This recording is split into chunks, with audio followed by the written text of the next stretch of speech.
आपका नाम और क्या मामला है? सर, मैं बालेश सैनी, रेजिडेंट कॉलेज नकोट, प्रधानाचार्य। जैसा कि कल शाम से एक वीडियो वायरल हो रही है, कल विद्यालय में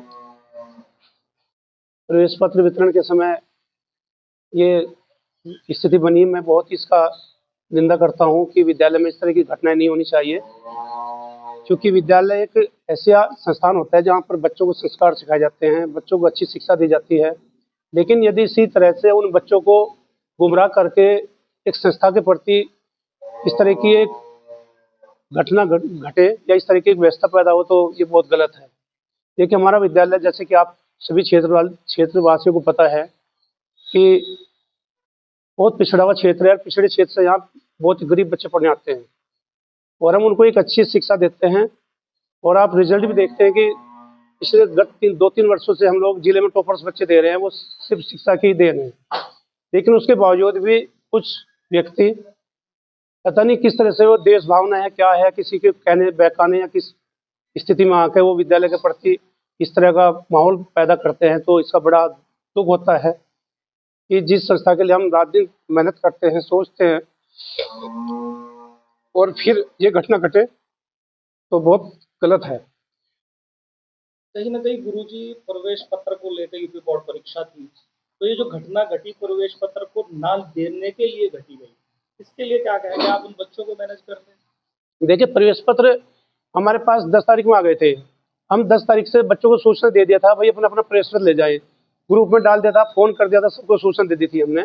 उसके बाद बच्चे आ रहे थे चुपचाप अपने शालीनता से अपने प्रवेश पत्र ले जा रहे थे। जो फीस बच्चे पर निकली थी, जिसमें भी जो जब जमा करा रहा था, वो कभी किसी बच्चे को हमने ऐसा नहीं कहा कि भाई आप पूरी फीस जमा कराएं।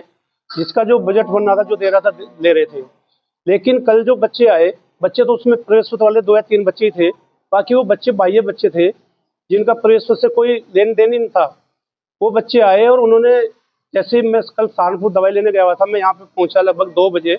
मैंने देखा यहाँ इतने बच्चों का एक समूह एक इस तरह इकट्ठा होना। मैंने कहा, भाई हाँ, आप लोग बताइए क्या समस्या है। बोले जी प्रवेश पत्र लेना है। मैंने प्रवेश पत्र सबको मिलेगा, बाकी आप व्यवस्था बनाएं। उन्होंने व्यवस्था बनाने के बजाय अनावश्यक दबाव बनाया, इस तरह की भद्दी भाषा, इस तरह के मेरे को इतना प्रताड़ित किया कि जिंदगी में मुझे पहली बार इस तरह की घटना का सामना करना पड़ा। छात्र को ये कह रहे थे कि क्या है, पैसे हम दे रहे हैं और 1000-2000 रुपये। भाई साहब, आप मेरे जितने बच्चे प्रवेश ले गए, मैं ऑन रिकॉर्ड आपको दिखा दूंगा।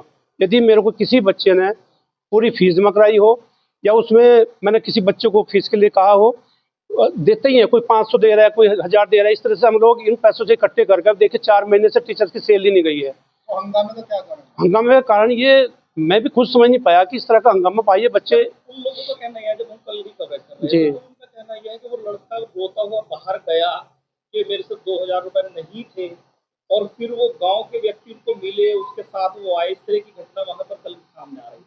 सर, वो बच्चा 2 साल से विद्यालय में पढ़ रहा है। 2000 रुपये उसके पिछले साल के शेष थे। इस साल उसको पूरे साल का बोर्ड फीस, प्रैक्टिकल से जो भी खर्चे हैं, 5000 रुपये उसका पूरे साल का खर्चा। केवल 5000 रुपये उसका इस साल का पूरा फीस थी, पूरे साल के 5000 रुपये। 5000 रुपये भी वो पूरे साल में नहीं दे पाया। और उसको यदि फीस मांगी तो यहाँ से चला गया, जाकर फिर वो उसने प्लानिंग के तहत कि जो किसको भी कैसे भी करा, वो उसके बाद आए। उसके बाद वो बोल गया जी चलो जो भी मेरे पास में लेकर आता हूँ। उसने ना तो मेरे को बताया, मेरे पीछे यहाँ मैडम विद्यालय देख रही थी, ये प्रतिशत बांट रही थी। और इनसे भी आप पूछ सकते हैं, उस बच्चे को भी आप बुला के पूछ सकते हैं कि उस बच्चे को किसी तरह से फीस के लिए पहले नहीं बोला गया। जैसा कि देखा जाए सर, इसमें कहीं ना कहीं मेरी छवि पे कहीं ना कहीं धूमिल करने का प्रयास किया गया। विद्यालय की प्रतिष्ठा को कहीं ना कहीं ठेस पहुंचाई गई।